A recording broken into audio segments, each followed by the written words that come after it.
নিয়তি। রাধা আমাকে বলে, কৃষ্ণ, যদি তুমি জানো যে নিয়তিতে কি আছে তাহলে তাকে বদলে দাও না কেন?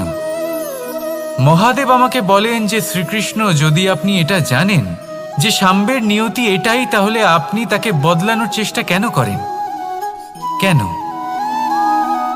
কারণ আমি একজন পিতা, আর পিতার কর্তব্য এটাই, তিনি যেন সম্ভাব্য সব চেষ্টা করেন নিজের সন্তানের মঙ্গলের জন্য।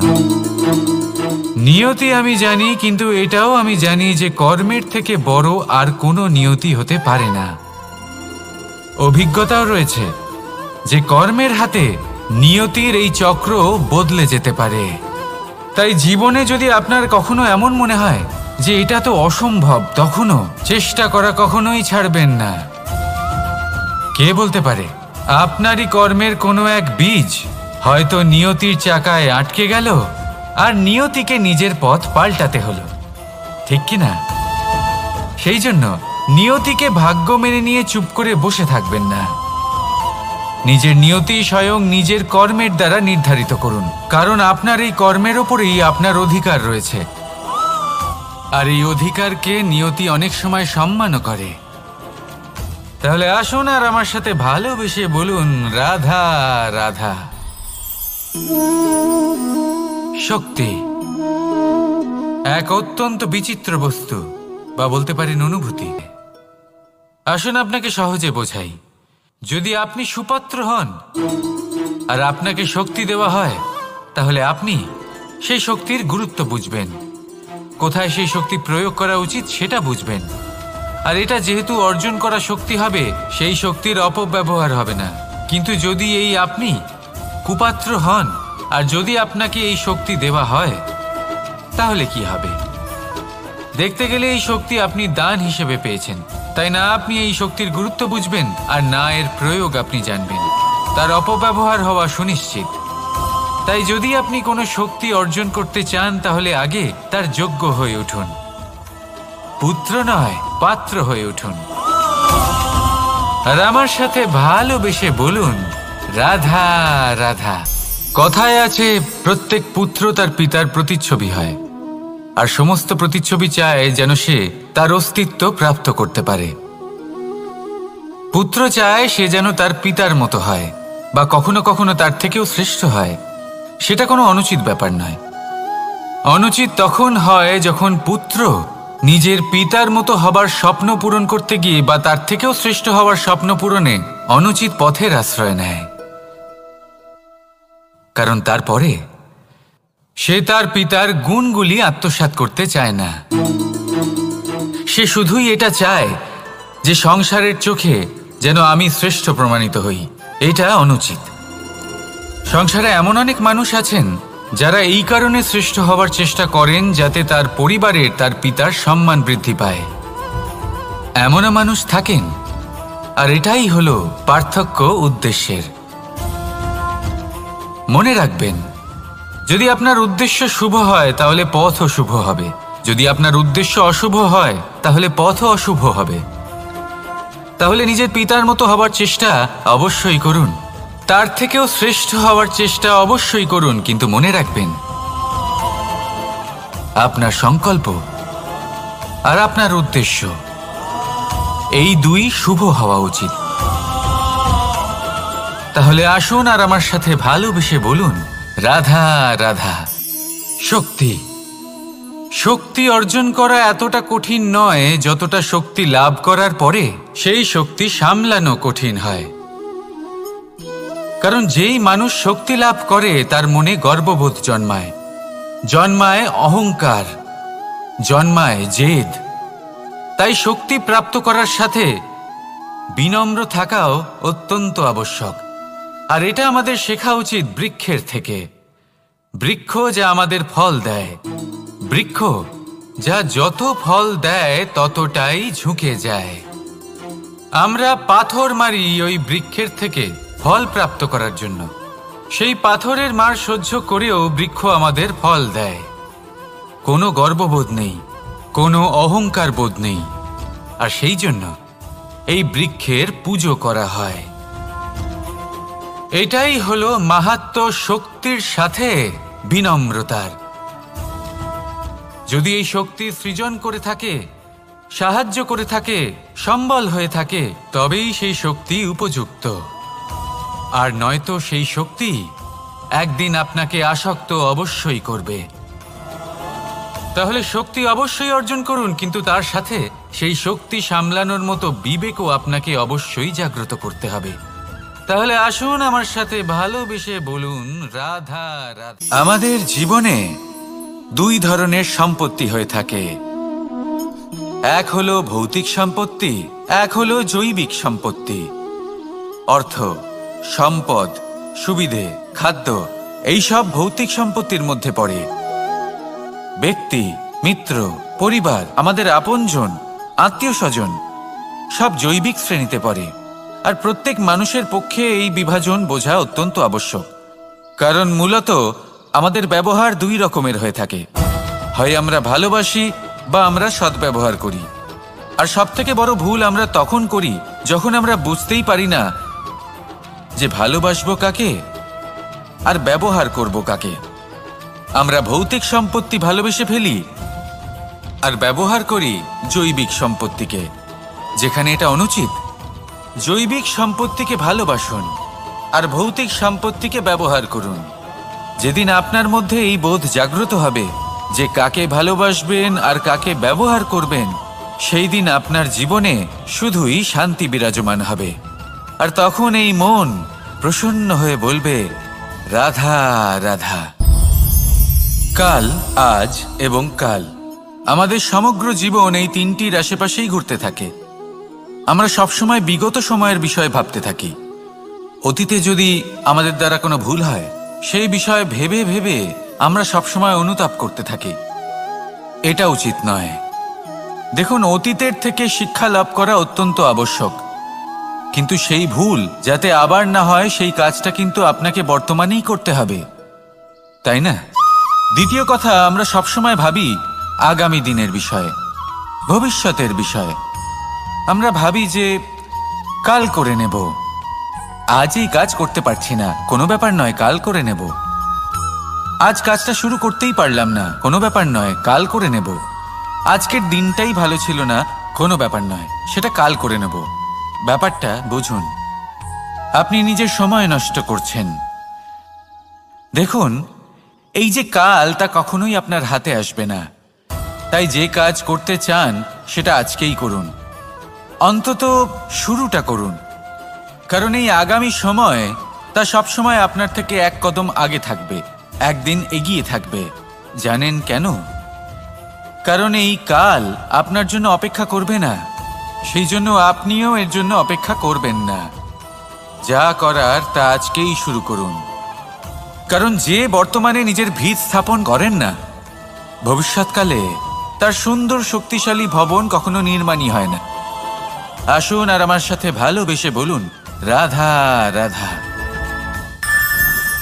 আপনার কি মনে আছে যে আপনি শেষবার কবে পরাজিত হয়েছেন? আপনার ভুল কবে হয়েছিল? আপনি কবে অসফল হয়েছিলেন, কবে পরাজিত হয়েছিলেন? মনে নেই? তাহলে তো আপনি নিজের জীবনের সবথেকে বড় শিক্ষার্থী তৃষ্ণার্ত থাকবে।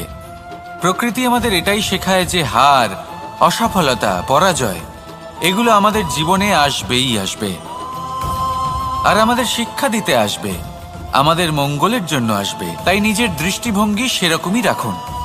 তাই ধনাত্মক দৃষ্টিভঙ্গি দিয়ে দেখুন, নিজের হার, নিজের পরাজয় থেকে শিক্ষা নিয়ে অগ্রসর হতে থাকুন।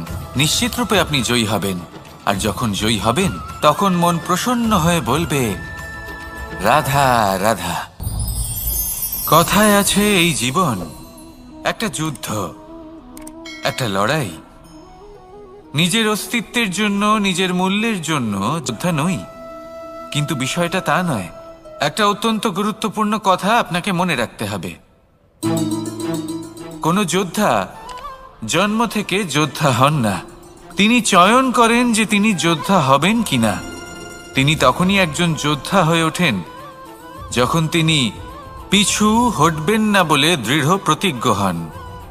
যদি ওনার সামনে অন্যায় হয়, তার বিরোধিতা করার জন্য দৃঢ় প্রতিজ্ঞ হন। এই যোদ্ধা হতে চান যিনি নিজের শৌর্য দিয়ে, বীরত্ব দিয়ে নিজের পরাক্রম প্রদর্শন করেন আর যার প্রশংসা যুগ যুগ ধরে হয়ে চলে। আপনি কি হতে চান সেই সিদ্ধান্ত আপনারই। আসুন আর আমার সাথে ভালোবেসে বলুন রাধা। অহংকার অত্যন্ত বলশালী হয়। এই অহংকার মানুষকে কখনো নত হতে দেয় না। অদ্ভুত ব্যাপার, এই অহংকার যা মানুষকে কখনো নত হতে দেয় না, সেটাই তার পতনের কারণও হয়ে দাঁড়ায়। যেখানে মানুষ এটা ভাবতে শুরু করে যে শুধুমাত্র সেই যোগ্য, সেখান থেকেই তার পতনের আরম্ভ, ঠিক কিনা? দেখুন, যদি কোনো মানুষ এটা ভাবে যে আমি এই সব কিছু করতে পারি, তাহলে তা হলো বিশ্বাস। কিন্তু যদি সে এটা ভাবতে থাকে যে শুধুমাত্র আমি এই কাজ সূত্রপাত হবেই, তাই আপনি কখনোই এই অহংকারের চক্রব্যূহে ফেঁসে যাবেন না। বিশ্বাস রাখুন নিজের ওপর এবং অন্যের ওপরও। আর মনে রাখবেন, বিশ্বাসের মধ্যে বিশ্বের প্রত্যেকটা বস্তু বসবাস করে। তাই এই অহংকারকে ত্যাগ করে ফেলুন আর আত্মবিশ্বাসের ওপর মনোসংযোগ করুন। আর আমার সাথে ভালোবেসে বলুন রাধা রাধা। মানুষ নিজের জীবনে ঈশ্বরকে খুব মান্য করে, ওনার জন্য কি না করে। ভিন্ন ভিন্ন নামে তাকে স্মরণ করে, তাকে পুজো করে, তার আরাধনা করে। সে জানে যে ঈশ্বর তাকে শক্তি অবশ্যই দেবেন, তাকে সাহায্য অবশ্যই করবেন। কিন্তু যখন প্রশ্ন আসে গুরু এবং ঈশ্বরের, তখন গুরুর মান কখনো কম হওয়া উচিত নয়। কারণ সত্যি বলতে কি, গুরুই হলেন সেই সিঁড়ি যা বেয়ে আপনি ঈশ্বরের কাছে পৌঁছানোর পথ খুঁজে পাবেন। সেই পথ আপনি গুরুর থেকেই পাবেন।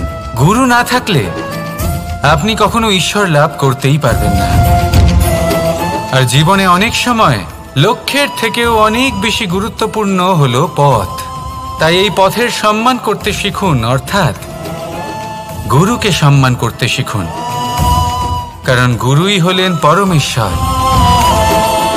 তাহলে আসুন আর আমার সাথে ভালোবেসে বলুন রাধা রাধা।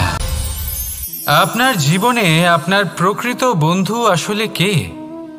আপনার সবথেকে শ্রেষ্ঠ মিত্র আসলে কে? তিনি যিনি সময় এলে পরে আপনাকে সাহায্য করেন, নাকি তিনি যিনি সময় এলে পরে আপনাকে অর্থ দেন? দেখুন, আমরা হলাম মানুষ, আমাদের জীবনে লেনদেন চলতেই থাকে। এটা আমাদের জীবনের অভিন্ন অংশ। কিন্তু অনেক সময় এমন হয় যে আমরা তাকেই নিজের প্রকৃত বন্ধু বলে মনে করি, যিনি আমাদের একটা বহুমূল্য উপহার দেন, ঠিক কিনা? এবার আপনার জীবনে সেই বহুমূল্য উপহার কোনটা, ওই অমূল্য মিত্র আসলে কে, সেই সিদ্ধান্ত হলো আপনার।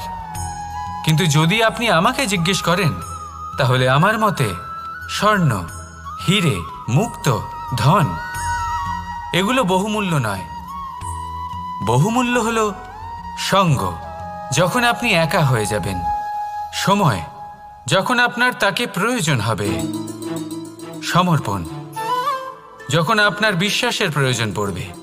যে মানুষ আপনার প্রতি এই 3 গুণ প্রদর্শন করেন, যিনি আপনার কঠিন সময়ে আপনাকে অবশ্যই সঙ্গ দেবেন, যখন আপনার প্রয়োজন পড়বে আপনাকে অবশ্যই সময় দেবেন, আপনার প্রতি সম্পূর্ণ সমর্পিত থাকবেন, সেই হলো আপনার আসল মিত্র, সেই হলো আপনার প্রকৃত বন্ধু।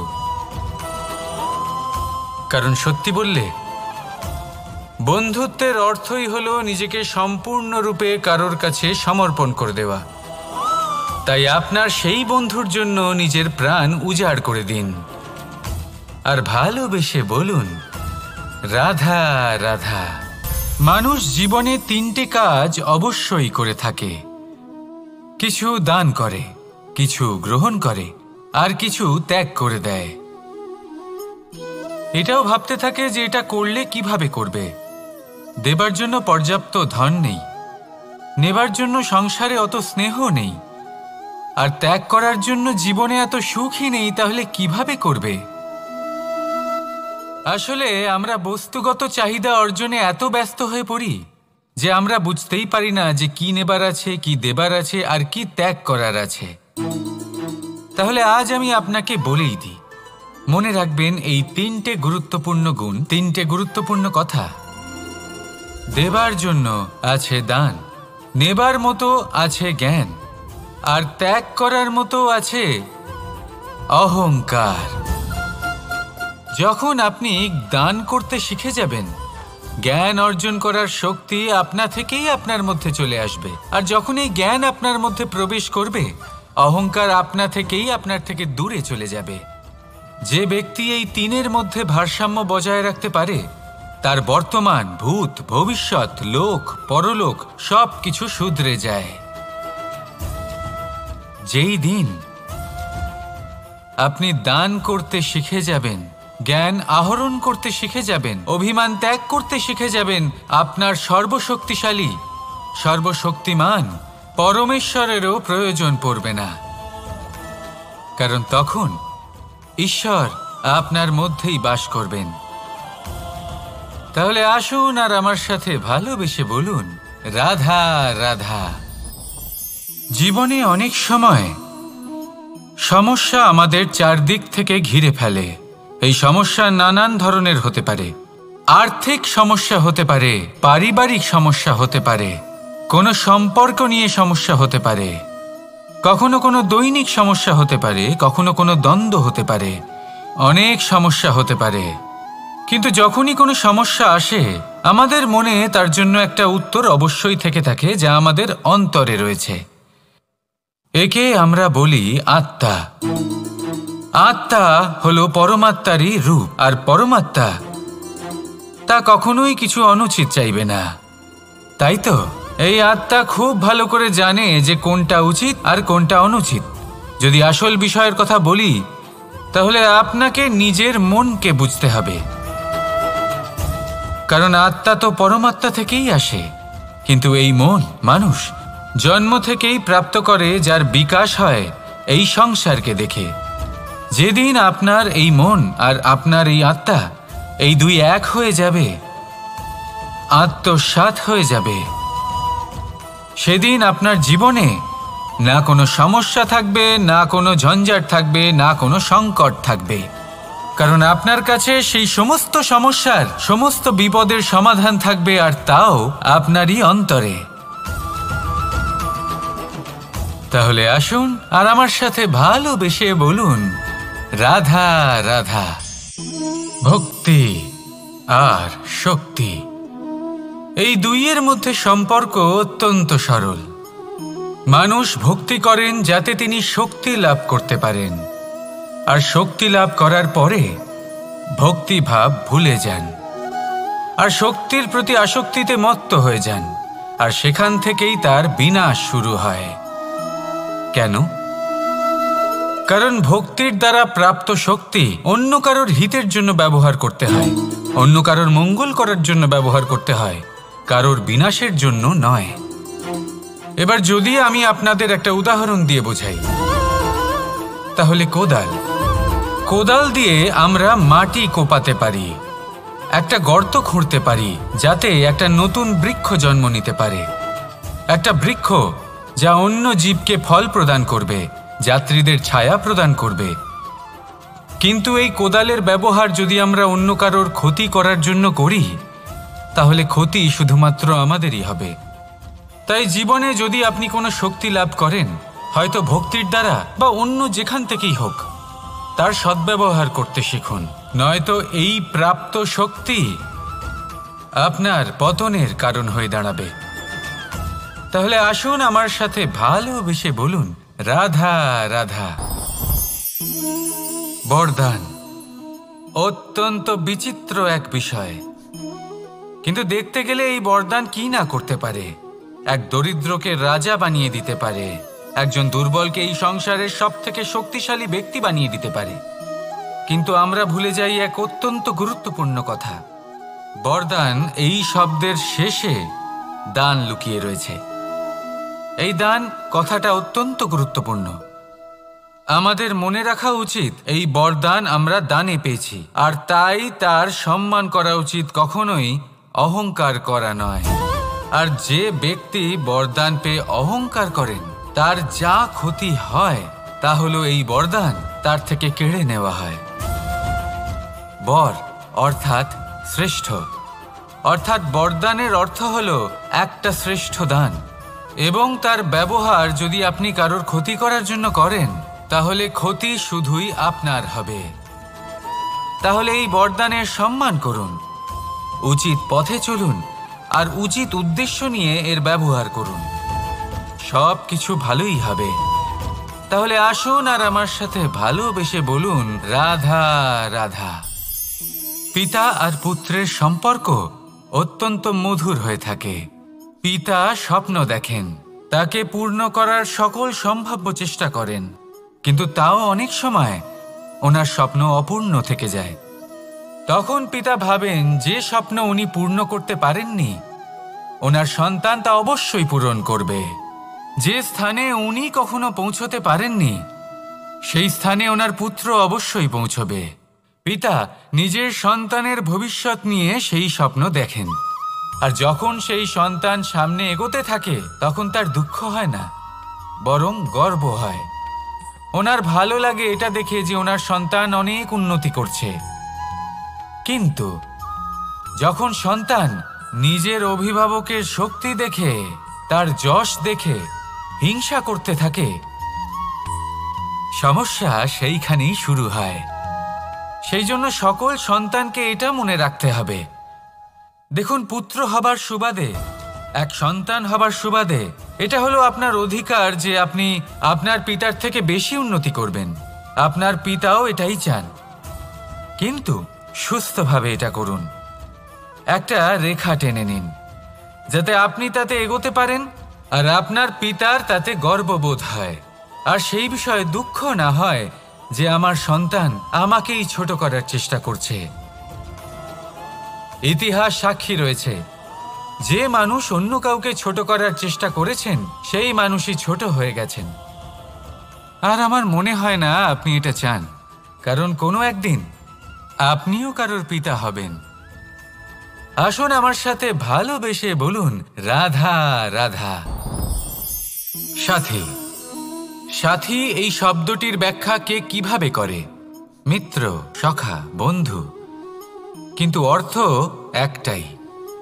তিনি যিনি আপনার সঙ্গী হন আর তিনি যার সাথী আপনি হন। এবার সবথেকে বড় প্রশ্ন হলো এটাই যে তিনি কে হতে পারেন যাকে আপনি আপনার সাথী বলে মেনে নিতে পারেন। নিজের সখা, নিজের মিত্র, নিজের বন্ধু মেনে নিতে পারেন। আপনার সাথী হলেন তিনি যিনি দুঃখের সময় আপনার পাশে থাকবেন, আপনার হাত ধরে থাকবেন।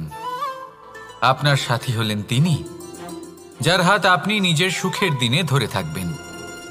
সেই সাথীরই হাত ধরুন যিনি দুঃখে সবসময় আপনাকে সাহায্য করার জন্য তৎপর হয়ে থাকেন, আপনার পাশে থাকেন, আর যাকে সুখের দিনে আপনি আপনার সাথে রাখতে পারেন। আর যখন আপনার সাথে আপনার এই সাথী থাকবে তখন আপনি এটা বুঝবেন যে যখন জীবনে দুঃখ আসে তখন এই দুঃখ কমে যায়, সবার মধ্যে ভাগ হয়ে যায়। আর যদি তখন সুখ আসে তাহলে সেটা সবার উপস্থিতিতে আরো বেড়ে যায়। এটাই হলো প্রেম, এটাই হলো ভালোবাসা, এটাই হলো সঙ্গ, যেমন সম্পর্ক আমার আর রাধার মাঝে। তাহলে আসুন আর আমার সাথে ভালোবেসে বলুন, রাধা রাধা। আমাদের মনে যখন কোনো প্রশ্ন ওঠে, কোনো দ্বন্দ্ব জাগে, তখন আমরা যাই আমাদের গুরুর কাছে, আমাদের আরাধ্যের কাছে গিয়ে জিজ্ঞেস করি। এইভাবেই একদিন আমি পৌঁছলাম আমার আরাধ্যের কাছে, আমার মহাদেবের কাছে, আর ওনাকে প্রশ্ন করলাম যে মহাদেব, জীবনে আনন্দ পাওয়ার, উৎসব পালনের, প্রেম ভাগ করে নেবার, জীবনকে উপভোগ করে নেওয়ার সর্বশ্রেষ্ঠ সময় কোনটা? মহাদেব হাসলেন আর উনি বললেন, জীবনে উৎসব পালনের সবথেকে শ্রেষ্ঠ দিন হলো মৃত্যুর ঠিক আগের দিনটা। প্রেম ভাগ করে নেওয়ার সবথেকে শ্রেষ্ঠ মুহূর্ত হলো মৃত্যুর ঠিক আগের মুহূর্ত। জীবনকে উপভোগ করে নেওয়ার সর্বশ্রেষ্ঠ প্রহর হলো মৃত্যুর এক প্রহর পূর্বে। তখন আমি চমকে গেলাম। আমি বললাম, কিন্তু মহাদেব, মৃত্যু তো অনিশ্চিত, আমরা জানিও না কবে আমাদের মৃত্যু হবে। মহাদেব আবার হাসলেন। উনি বললেন যে যদি আমরা এভাবে জীবন কাটাই যে আমরা জীবনের প্রত্যেক দিন, প্রত্যেক মুহূর্ত, প্রত্যেক প্রহর শেষ বলে মনে করি, তাহলে আমাদের সমস্ত জীবন আনন্দের সাথেই অতিবাহিত হবে। কি বলেন? তাহলে আপনিও এই কথা মনে রাখুন আর আমার সাথে ভালোবেসে বলুন, রাধা রাধা। জীবনে অগ্রসর হওয়ার জন্য আমাদের কাকে প্রয়োজন হয়? মাতা পিতা, বন্ধু, প্রেম, সাহায্য, অর্থ, পরিশ্রম, আশা। ভিন্ন ভিন্ন মানুষ ভিন্ন ভিন্ন বিকল্প চয়ন করে। যদি আমি আপনাকে বলি তাহলে জয় আর পরাজয়ের মন্ত্র দুটো শব্দের উপর নির্ভর করে, মেনে নেওয়া আর দৃঢ় হওয়া। যদি মেনে নেন তাহলে হেরে যাবেন, যদি দৃঢ় হন তাহলে নিশ্চিত রূপে জয়ী হবেন। যদি কখনো আপনি ক্লান্ত হয়ে ওঠেন, আপনি দুঃখী হন, পুরোপুরি ভেঙে পড়েছেন, তখন মেনে নেবেন না যে আপনি ভেঙে পড়েছেন, নয়তো হেরে যাবেন। তখন উল্টে স্থির করবেন যে যাই হয়ে যাক না কেন আমি জয়ী হবই। আর আপনি দেখবেন যে জয় নিশ্চিত রূপে আপনার কাছেই আসবে। তাহলে এই কথা মনে রাখবেন আর আমার সাথে ভালোবেসে বলবেন, রাধা রাধা। সময়, জীবন, কাল।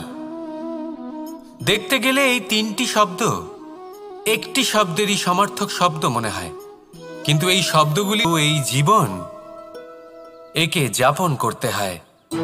কি বলেন? এই জীবনে কিছু করুন বা কিছু না করুন, জীবন এমনি কেটে যাবে, আপনি জানতেও পারবেন না। কিন্তু সেটা আমাদের উদ্দেশ্য নয়, একে যাপন করতে হবে। এই জীবনে প্রেরণা পেতে শিখুন, প্রেরণা দিতে শিখুন, আহ্বান গ্রহণ করতে শিখুন, আহ্বান জানাতে শিখুন, মহান কাজ করতে শিখুন, ধন্যাত্মক বোধ জাগিয়ে তুলুন। জীবন অতিবাহিত করার অর্থ কি তা আপনি শিখে যাবেন।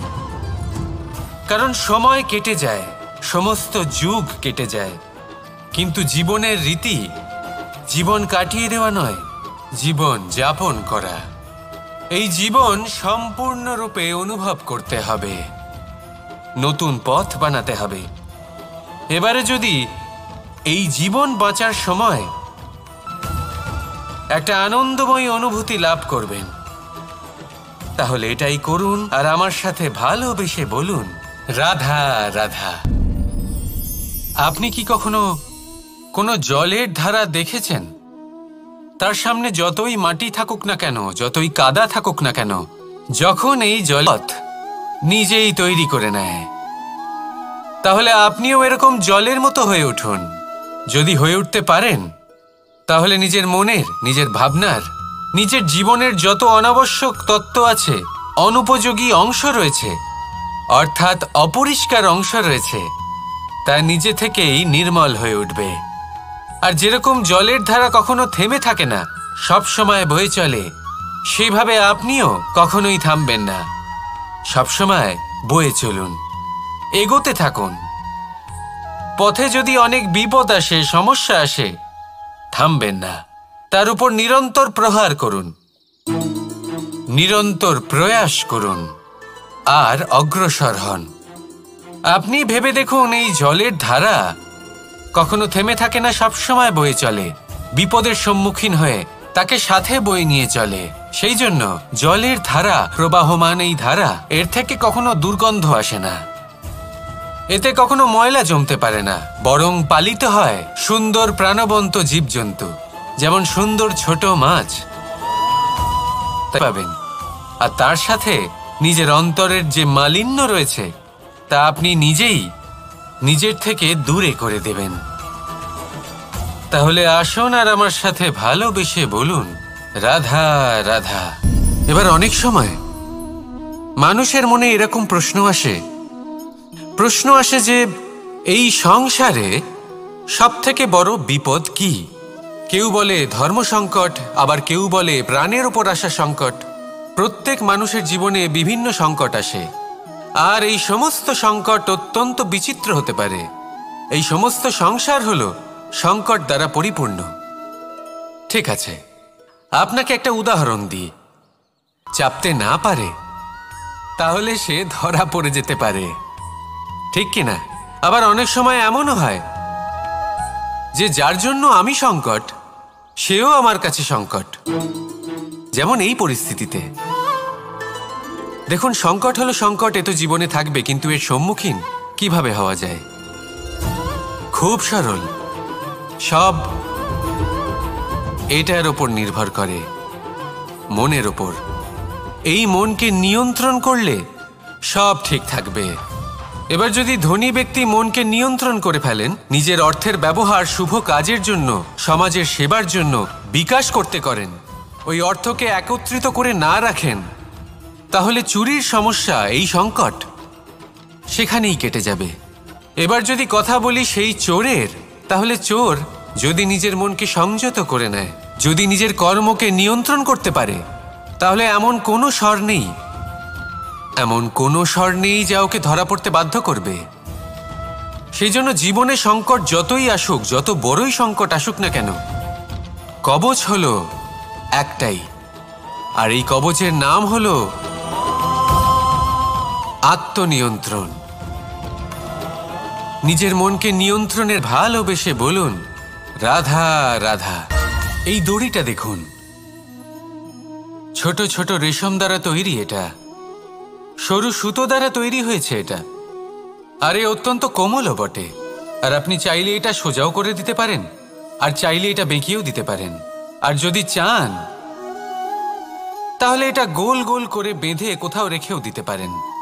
এবার এই কোমল দড়ি যদি কোনো নিষ্ঠুর কঠিন পাথরে বারংবার জড়িয়ে দেওয়া হয়, তাহলেও তাকেও কাটতে পারে, নিজের ছাপ ছেড়ে যেতে পারে, সেটার আকারও বদলে ফেলতে পারে।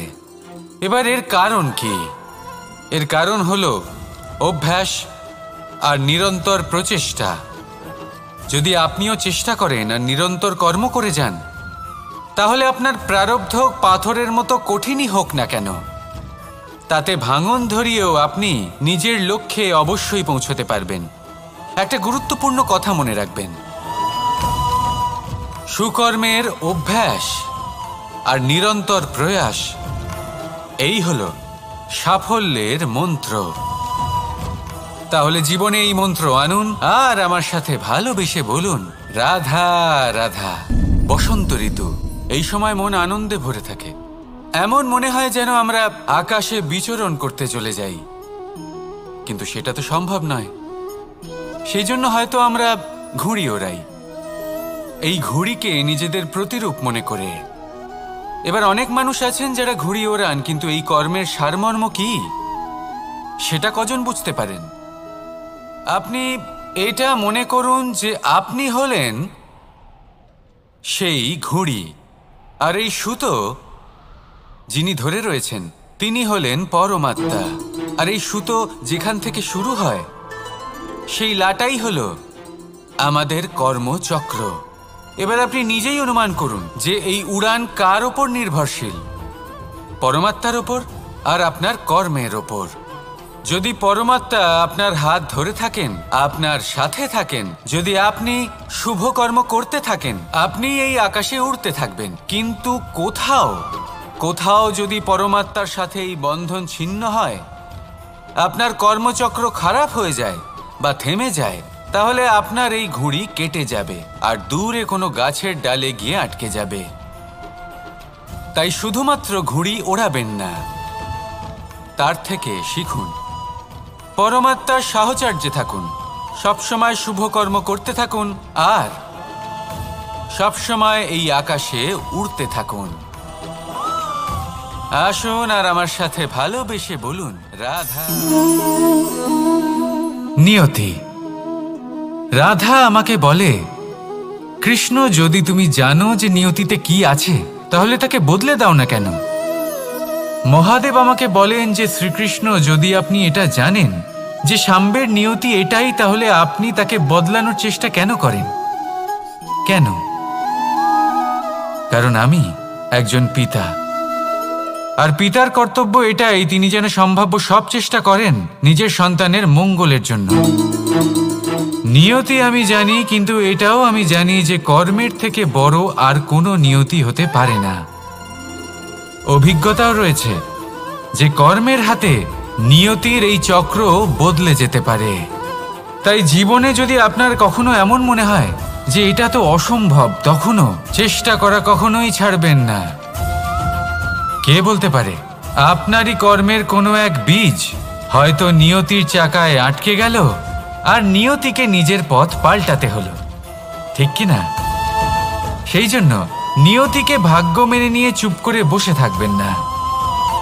নিজের নিয়তি স্বয়ং নিজের কর্মের দ্বারা নির্ধারিত করুন, কারণ আপনার এই কর্মের ওপরেই আপনার অধিকার রয়েছে।